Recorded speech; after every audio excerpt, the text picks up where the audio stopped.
دوستوں ہمارے چینل پاک ویوز ٹی وی کو سبسکرائب فرمائیں، شیئر فرمائیں اور لائک فرمائیں، شکریہ۔ بسم اللہ الرحمن الرحیم، الحمد للہ رب العالمین والصلاة والسلام علی رسولہ الکریم، اما بعد۔ پاک ویوز ٹی وی محمد منشا، السلام علیکم جی، کیسے ہیں جناب؟ آج کا پروگرام آرمی چیف کی ایکسٹینشن کے قانون پاس ہونے کے بعد کے یعنی مابعد اثرات جو ہیں اس پر ہے، لیکن اس سے پہلے ایک مختصر سا تذکرہ ہم کرنل انعام الرحیم جن کے متعلق ابھی اطلاع آئی ہے کہ لاہور ہائی کورٹ کے راولپنڈی بینچ کے جسٹس مرزا وقاص رؤف نے ان کی حراست کو کرنل انعام الرحیم جس کو اغوا کر لیا گیا تھا، پاکستان کی فوج نے ماشاءاللہ اغوا کیا تھا، ان کی انٹیلیجنس ایجنسی نے، اور ان کی زیر حراست تھا، تو اس کو غیر قانونی اس حراست کو قرار دیا ہے کہ یہ ہائی ہینڈڈنس تھی، یہ کسی بھی قانون کے تحت اجازت نہیں ہے کہ آپ کسی کو اٹھا لیں۔ لہٰذا ہم مرزا وقاص رؤف کی سینس آف جسٹس کو سلام کرتے ہیں اور یہ امید رکھتے ہیں کہ ایسے ججز جو آئین اور قانون کی سربلندی کے لیے فیصلے دیتے ہیں، کسی طاقتور کا منہ اور طاقتور کی خلعت دے کر فیصلے نہیں کرتے، ایسے ہی ججوں کی اور ایسے ہی عدل کی ضرورت ہے پاکستان کو۔ یقین کریں پاکستان کے پاس سب کچھ ہے، بس یہ عدل نہیں ہے۔ اب کہیں خال خال اس قسم کی امیدیں کرنے نظر آتی ہیں تو امید جو ہے وہ پھر بند جاتی ہے کہ ابھی پورا ہنیر نہیں پیا یا ہنیر پین تو بعد کچھ روشنی دے امکانات پیدا ہو رہے ہیں۔ تو سب لوگوں کو اپریشیٹ کرنا چاہیے جو رول آف لا اور رول آف کانسٹیٹیوشن چاہتے ہیں۔ تو اب بات کرتے ہیں جی باجوہ صاحب کی امینڈمنٹ۔ میں تو اس کو کہوں گا کہ باجوہ امینڈمنٹ بلکہ باجوہ امینڈمنٹس، یعنی وہ خواہش جو رحیل شریف لیے اس جہان ملازمت سے رخصت ہوئے، ابھی دنیا سے نہیں ہوئے، اور جا کر کسی دوسرے ملک کے بادشاہ یا حکمران کی بٹمینی قبول کر لی، لیکن اپنے ملک کے 22 کروڑ لوگوں کے الیکٹڈ وزیر اعظم، لیجیٹیمیٹ وزیر اعظم کی بات سننا انہیں تکلیف اس سے ہوتی تھی۔ یعنی یہ کسی کے گھٹیا پن کی اعلیٰ ترین نشانی ہے کہ غیروں کی چاپلوسی میں آخری حد تک وہاں بٹ مین بن کے بیٹھا ہوا ہے، ان کا یعنی گن مین ہے، لیکن اپنے ملک کی وزارت عظمیٰ کو بھی وہ حقیر سمجھتے تھے اور اس کو سبوٹاج کرنا اپنا فرض منصبی سمجھتے تھے۔ بہرحال ان کی یہ خواہش ایکسٹینشن کی جو ہے وہ میٹیریلائز نہ ہوئی، لیکن جاتے ہوئے انہوں نے نہ صرف وہ چھڑی دوسرے اپنے سکسیسر کے ہاتھ میں دی، بلکہ ساتھ یہ خواہش بھی منتقل کی کہ چلو میں تو کامیاب نہیں ہوا، تو ڈٹیا رہی۔ یعنی کہ باجوہ صاحب نے جب اس سے سکسیشن سمجھ لیں کہ سمبل وہ چھڑی لی، تو ساتھ یہ خواہش بھی لی اور یہ کمٹمنٹ بھی لی کہ ہم پاکستان کے کانسٹیٹیوشن کو سبوٹاج کرنا جاری رکھیں گے اور پاکستان کے سویلین نظام کی جڑیں ہلاتے رہیں گے، اور اس سے کشید کیا کریں گے؟ ایکسٹینشن۔ تو باجوہ صاحب کو مبارک ہو، اور باجوہ صاحب کے جو فینز ہیں ان کو بھی مبارک ہو کہ پاکستان کو ایک بار پھر فتح کرنے میں کامیاب رہے۔ اس طرح کی فتوحات پاکستان میں بہت بار پہلے ہوئی، لیکن اس فتح کی نوعیت قدرے مختلف تھی کہ اس میں بہرحال خاصی کوشش کرنی پڑی۔ دیکھیں باجوہ صاحب کے اپنے 3 سال اور آگے بھی 2-4 مہینے، اور اس سے پہلے رحیل شریف کے بھی 3 سال لگا لیں، یہ 6-7 سال کے جدوجہد کے بعد پھر پاکستان کو فتح کیا گیا۔ تو بہرحال یہ تو ایک سمجھ لیں کہ وہ سینٹیمنٹ ہے جو عوام کا، اس کو ریفلیکٹ کر رہا ہوں۔ اب اس کے ٹیکنیکل اور تھوڑا زیادہ ریشنل اسپیکٹس کی طرف توجہ دیتے ہیں۔ ٹیکنیکل بات تو یہ ہے کہ بہرحال پاکستان کے وزیر اعظم کے پاس یہ اختیار ہونا چاہیے کہ وہ کس کو اپوائنٹ کرتا ہے، ری اپوائنٹ کرتا ہے یا ایکسٹینشن دیتا ہے، اور یہ پریکٹیکلی اس کے پاس پہلے اختیار تھا۔ ہاں، اس کو ذرا وہ کوڈیفائی نہیں کیا گیا تھا، اس کو قانون کی زبان میں منتقل نہیں کیا گیا تھا۔ یہ کنونشنز، یوزیجز، پریکٹسز، عرف، جو بھی آپ اس کو نام دیں، اس صورت میں موجود تھا، اور اس پر ظاہر ہے پچھلے 70-72 سالوں سے عمل ہو رہا تھا۔ لیکن جب اس بات کو کسی بھی وجہ سے جو بھی سبب بنا، جب یہ سپریم کورٹ میں زیر بحث معاملہ آ گیا، اس کی ہیئر سپلٹنگ ہوئی، تو اب ظاہر ہے لیجسلیشن تو بہرحال ہونی تھی، کیونکہ بغیر لیجسلیشن کے اب جب اس بات دیکھیں، جب تک کوئی ایسی پریکٹس جو کہیں لکھی ہوئی نہیں ہے جاری رہتی ہے اور اس پر کوئی سوال نہیں اٹھتا تو ٹھیک ہے، لیکن جب سوال اٹھ جائے تو پھر اس سوال کا جواب دینا ضروری ہے. لہذا لیجسلیشن تو ہونا ضروری ہے، اس کے علاوہ کوئی وے آؤٹ نہیں تھا، اور لیجسلیشن ہونی بھی یہی چاہیے کہ پرائم منسٹر کا یہ اختیار ہے. دیکھیں اگر کسی ملک کے چیف ایگزیکٹو کو یہ اختیار نہیں ہے کہ آرمی چیف کو اس نے مقرر کرنا ہے، یا اس کی برکت سے اب ظاہر ہے نیوی چیف کے ایکسٹینشن بھی اور ایئر فورس کے چیف کے ایکسٹینشن بھی، ان کے بھی متعلقہ قوانین جو ہیں اسی کے ساتھ ہی ان کو بھی امنڈ کر دیا گیا. یعنی افواج کے سربراہان کی تقرری یا تقرری ثانی یا اس کی ملازمت میں توسیع اگر یہ وزیر اعظم نے نہیں کرنی تو وزیر اعظم نے پھر کیا کرنا ہے؟ لہذا یہ اختیار تو طے شدہ ہے، ہونا چاہیے اور وزیر اعظم کا ہی ہونا چاہیے، اور اب ظاہر قانون کی زبان میں اسے منتقل ہونا ضروری تھا اور وہ ہو گیا. لیکن یہ اگر ہوتا نارمل حالات میں، یہ ویسے سکم کہیں ظاہر ہوتا اور اس پر غور کیا جاتا اور یہ اس انداز میں کر دیا جاتا، یعنی اس کا آغاز جو ہے اس خواہش سے نہ ہوتا جو رائل شریف کے یعنی دماغ میں یا اس کی نخوت کے احساس میں یا اس کے بعد اس کے جانشین باجوہ صاحب کیا یہ عزم کہ ہم نے پاکستان کو فتح کرنا ہے، یہ اس پروسیس کا آغاز وہاں سے نہ ہوتا تو اس پر کسی کو بھی اعتراض نہ ہوتا. اب کیونکہ بے شک یہ ایک لاجیکل بات ہے، لیکن اس کا امیڈیٹ کنٹیکسٹ کیونکہ باجوہ کی ہائی ہینڈڈنس ہے، اس کی بلیک میلنگ ہے، اور اس کی پرائمری جو موٹیویشن ہے وہ اس کی ایکسٹینشن ہے کہ میں نے 3 سال اور انی مچانی ہے جی، اس لیے یہ کنڈیمنیبل ہے یا ناپسندیدہ ہے کہ لوگوں میں یہ بیٹھ نہیں رہی، ڈائجسٹ نہیں ہو رہی. اب اس کی الٹرنیٹ مثلا کیا ممکن تھا؟ یہ بھی تو ہو سکتا تھا کہ یہ کہہ دیں کہ امیڈیٹ باجوہ صاحب جو پہلے رہ چکے ہیں یا اس وقت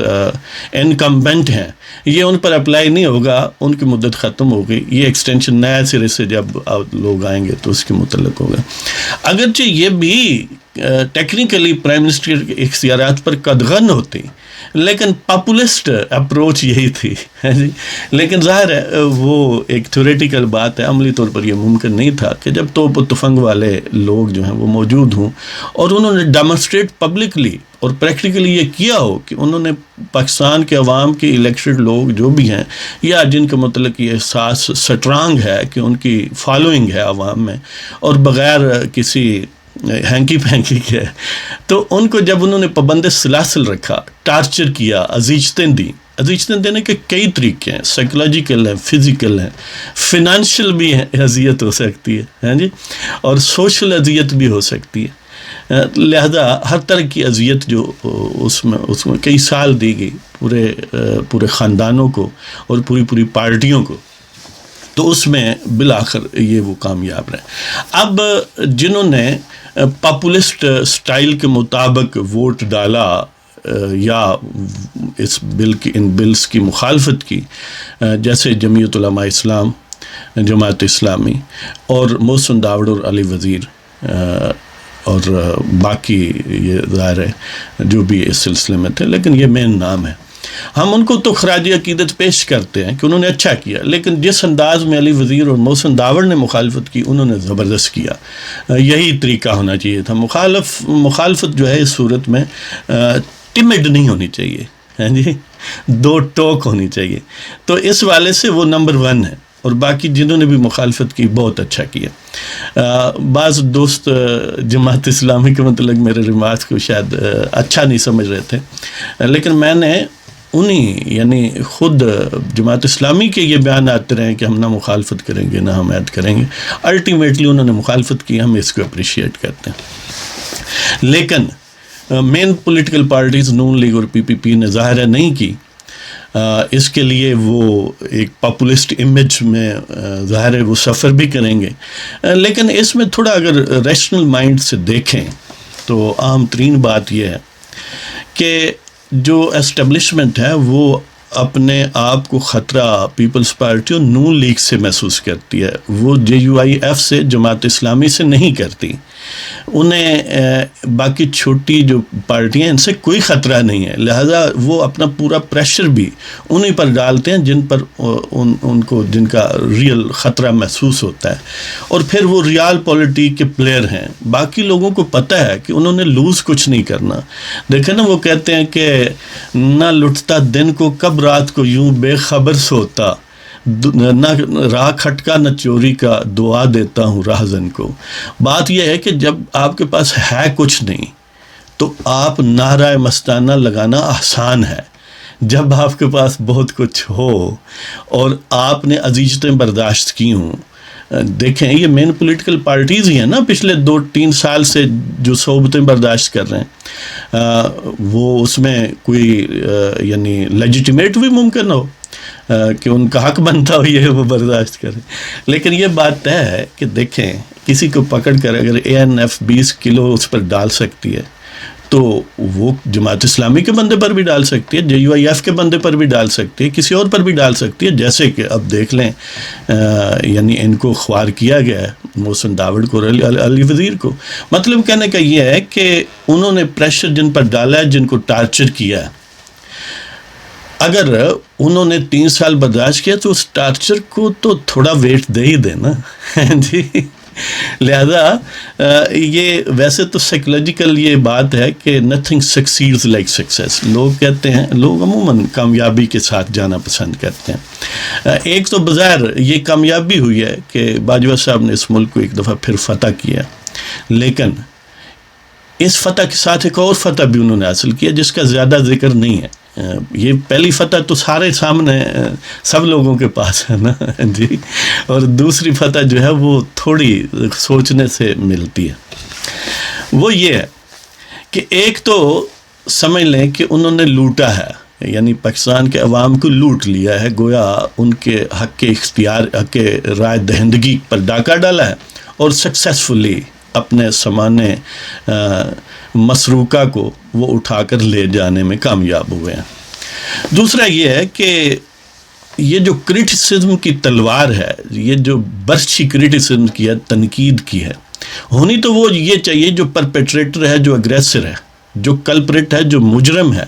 جو ڈاکہ ڈالنے والا ہے، اس کی طرف اس کا رخ ہو. لیکن یہ بھی سمجھ لیں کہ ایک مینیپولیشن سمجھ لیں یا ان انٹینڈڈ بیہیویئر ہمارا سمجھ لیں کہ بہت سارے جو میڈیا پرسنز ہیں وہ بھی کیونکہ پاپولسٹ سٹائل کے ساتھ جانا پسند کرتے ہیں نا. اب بالفرض اگر کوئی برا بھلا کہنا زرداری کو، نواز شریف کو یا باقی سیاستدانوں کو کہ دیکھیں جی انہوں نے بٹرے کر دیا ہے، غداری کر دی ہے، دیکھیں جی کیا فائدہ تھا، یہ پھر کیا ضرورت تھی، یعنی یہ پاپولسٹ سٹائل ہے. لوگ اس کو پسند کریں گے کہ لوگ جب 20-25 کا مجمع ہے اور 20 لوگ ایک بندے کو گالی دے رہے ہیں، آپ بھی اس میں شامل ہو جائیں تو آپ بھی اونچا اونچا بولیں جی. لیکن آپ اگر روکیں گے نا کہ نہ ایسا کریں تو ظاہر ہے آپ ان پاپولر ہو جائیں گے. لہذا بہت سارے جو میڈیا آؤٹ لیٹس ہیں یا میڈیا پرسنز ہیں جی، ان کی سائیکولوجیکل جو میکینکس ہے وہ یہی ہے کہ اب پاپولسٹ امیج یہ ہے نا کہ پاپولسٹ بات یہ ہے کہ آپ کرٹیسزم کریں کن پر؟ وہ جو وکٹمز ہیں جن کو 3-4 سال اذیت دی گئی ہے. اور ظاہر آخر انسان گوشت پوشت کا ہوتا ہے نا، کب تک اذیت برداشت کرے. اور پھر اس میں ایک اسٹریٹجی کا، ایک ٹیکٹیکل مووز بھی ہو سکتی ہے، کبھی ریٹریٹ ہونا پڑتا ہے، کبھی فارورڈ. لیکن جب تک آپ کی ڈائریکشن صحیح رہے، جب تک آپ کا عزم رہے، تو پھر یہ ٹیکٹیکل مووز کی گنجائش ہوتی ہے. اس میں کبھی پسپائی اور کبھی افینس، کبھی ایگریشن، کبھی ایگریسو موڈ اور کبھی پیسو موڈ، یہ اس کی ضروریات ہیں، اس کے تقاضے ہیں. تو بہرحال ہونا تو یہ چاہیے کہ جس نے اس عوامی اختیار کو یا پاکستان کے یعنی ووٹ کا جو کردار ہے عوام کا، ان کا حق رائے دہندگی ہے کہ وہ لوگوں کو الیکٹ کریں اور حکومت بنانے کا اختیار دیں. جس شخص نے یہ لوٹا ہے، جس گروہ نے یہ ڈاکہ زنی کی ہے، اس کا نام جو بھی رکھیں، اس کی قیادت اس وقت باجوہ کے پاس جی. تو ہونا تو یہ چاہیے کہ ڈکیتی جس نے کیا اس کے خلاف FIR درج ہو، اس کے خلاف تنقید ہو، اس پر نشتر برسائے جائیں، لیکن یہ کہتے ہیں نہیں، جس کو لوٹا گیا ہم اس کے خلاف کریں گے، اور جنہیں لوٹا گیا نا عوام، اس کا انڈیکس کون ہے؟ جو ان کے لیجیٹیمیٹ ریپریزنٹیٹیو ہیں۔ لہذا جب ہم اس کنٹیکسٹ میں یہ برا بھلا کا مین تھرسٹ جو ہے وہ سویلین سیاستدانوں پر کرتے ہیں، تو آپ گویا ان کے ہاتھوں میں کھیل رہے ہو، ڈکیٹی جنہوں نے کی ہے، آپ باجوہ یا باجواز کے ہاتھوں میں کھیل رہے ہو جب آپ سویلین سیاستدانوں کو اس وجہ سے ٹارگٹ کرتے ہو۔ یہ ٹھیک ہے کہ سویلین سیاستدانوں کی کارکردگی آئیڈیل نہیں ہے، ان میں بے شمار نقص ہیں، ان میں بے ہمتی بھی ہے، ان میں بزدلی بھی ہے، ان میں مفاد پرستی بھی ہے، لیکن اس کا اصل پرپیٹریٹر، ایگریسر، کلپریٹ، مجرم باجوہ یا اس علق کے اس گروہ کے لوگ ہیں۔ یہ ایسے ہی ہے جیسے کوئی یعنی ایک شخص ہے، اس نے مزدوری کر کے کوئی 2-4 لاکھ اپنے گھر رکھا ہوا ہے، ڈکیٹ آیا اس کو لوٹ کے لے گئے۔ اب FIR ڈکیٹوں کے خلاف نہ جائے، برا بھلا ان کو تو نہ کہا جائے، وہ گھر والوں پر برسا جائے، دیکھیں جی آپ نے مزدوری کیوں کی تھی؟ جب آپ حفاظت نہیں کر سکتے تھے تو آپ نے پیسے کیوں کر رکھے ہوئے تھے؟ جی بھائی، یہ ہو سکتا ہے کہ یہ ایک زیادہ عاقلانہ موو نہ ہو گھر رکھنا، لیکن یہ جرم نہیں ہے،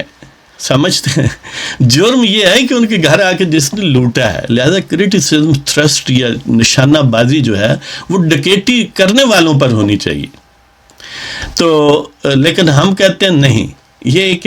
یعنی ایک اور کورس قسم کی، لیکن کیونکہ یہ معاملہ بڑا سیریس ہے اس لیے میں جھنجھوڑنا چاہتا ہوں۔ یہ ایسے ہی ہے کہ جیسے خدا نخواستہ کسی کوئی خاتون پر حملہ کرتا ہے تو آپ حملہ آور کو تو برا بھلا نہ کہیں، اس خاتون کو برا بھلا کہیں۔ یہ ہو سکتا ہے کہ اس خاتون نے کوئی بے احتیاطی کی ہو، لیکن بہرحال مین مجرم جو ہے، اصل مجرم جو ہے، جو آپ کی تنقید کا نشانہ بننا چاہیے، وہ پرپیٹریٹر ہے جس نے یہ ظلم زیادتی کی ہے، وہ خاتون نہیں ہے۔ تو اس لیے میں اپنے دوستوں کو، جو بھی جس پارٹی کے بھی وہ ہیں سپورٹرز،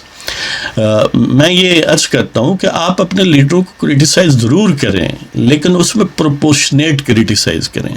اصل کریٹیسزم جو ہے وہ باجوہ ٹائپ لوگوں کا ہے، اصل کریٹیسزم ان اسٹیبلشمنٹ کے لوگوں کا ہے جنہوں نے، اب دیکھیں اگر میں بیٹھا ہوں، ایک لمٹ ہوگی نا میری برداشت کی، تو بالآخر میں ٹوٹ جاؤں گا۔ اب جتنی میں نے برداشت کی اتنا تو کریڈٹ دینا، 3-4 سال کا تو کریڈٹ دے ہی دیں کہ کئی پورے خاندان، دیکھیں میاں صاحب ہیں یا ایون زرداری ہے یا اور کئی لیڈران ہیں۔ اب دیکھیں کہ میں نے تو کوئی قربانی نہیں دی، رانا ثناءاللہ تو 6 مہینے جیل میں رہا ہے نا، بغیر یعنی خالی فرش پر سوتا رہا ہے، دوائی وغیرہ کو مس مینج کیا گیا، ٹارچر کیا گیا اسے، اور یہ ٹارچر صرف اتنا بھی کافی ہے کسی کے خلاف کہ 20 کلو آپ کے سے ہیروئن برآمد ہوئی ہے، لیکن اس نے ریشنل بیہیویئر اختیار کیا ہے نا، اس نے بالکل صحیح بات کی ہے کہ ہم نے تو پرائم منسٹر کو امپاور کیا ہے، سمجھتے ہیں؟ اب یہ پرائم منسٹر اگر کسی کو ایکسٹینشن دیتا ہے تو یہ ایک سیپریٹ ایشو ہے۔ اس لیے یہ دیکھیں، پہلے نواز شریف اقتدار میں آیا، اس نے سویلین سپریمیسی کی کوشش کی، ٹکراؤ ہوا، باہر گیا، پھر آیا، پھر باہر گیا، یعنی اقتدار سے باہر، اب آیا، یعنی ہر مرتبہ اس نے سویلین سپریمیسی کی کوشش تو کی۔ آپ اس کو نیگیٹو انداز میں بھی پیش کر سکتے ہیں کہ دیکھیں جی ذاتی اقتدار کی بات تھی، دیکھیں اس طرح تو کسی بھی چیز کو آپ نیگیٹو پینٹ کر سکتے ہیں نا، مطلب یہ ہے کہ اس کا ذاتی اقتدار بھی اگر ہو تو سویلین اقتدار ہی تھا نا۔ تو اس لیے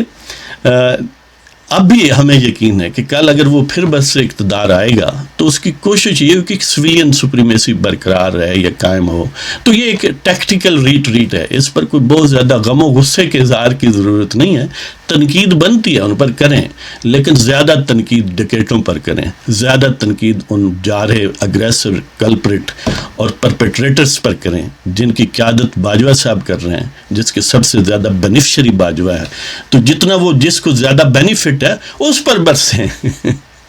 جنہوں نے نقصان اٹھایا اس پر ذرا کم ہلکا یعنی ہاتھ رکھیں۔ تو اسی والے سے یعنی یہ چیز جو باجوہ کی یہ زیادہ خوفناک ہے. ایکسٹینشن تو 3 سال بعد ختم ہو جائے گی نا, آخر اینڈ ہو جائے گا, لیکن یہ مینٹلٹی جو ہے نا آپ کی, کیا پرپیٹریٹر کو نشانہ بنانے کی بجائے, وہ نزلہ بر عضو ضعیف کہتے ہیں نا کہ یا کہر درویش بر جانے درویش, آپ کا کہر بھی ان پر ہے جو وکٹم ہے, آپ کا کہر ان پر ہونا چاہیے کہ جنہوں نے یہ ظلم کیا ہے. ورنہ یعنی یہ اگر آپ اسی طرح کا ٹرینڈ رکھیں گے کہ وکٹم کو نشانہ بنائیں گے تو یہ اصل میں پرپیٹریٹر کی سب سے بڑی یہ کامیابی. اسی عنوان پر بیسیکلی میں نے آج یہ ایک نظم لکھی ہے, وہ اس پروگرام کے ساتھ ہی اگر کروں تو لمبا ہو جائے گا, وہ اس کو علیحدہ میں اپلوڈ کرتا ہوں, جو دوست دلچسپی رکھیں اس کو سن لیں. تو بہرحال اب آپ سے اجازت چاہتا ہوں. اگر آپ کو پروگرام پسند ہو تو کائنڈلی سبسکرائب کریں ہمارے چینل کو, دوستوں کے ساتھ شیئر کریں اور ہمیں اجازت دیں. زندہ یار صحبت باقی, وما علینا الا البلاغ المبین.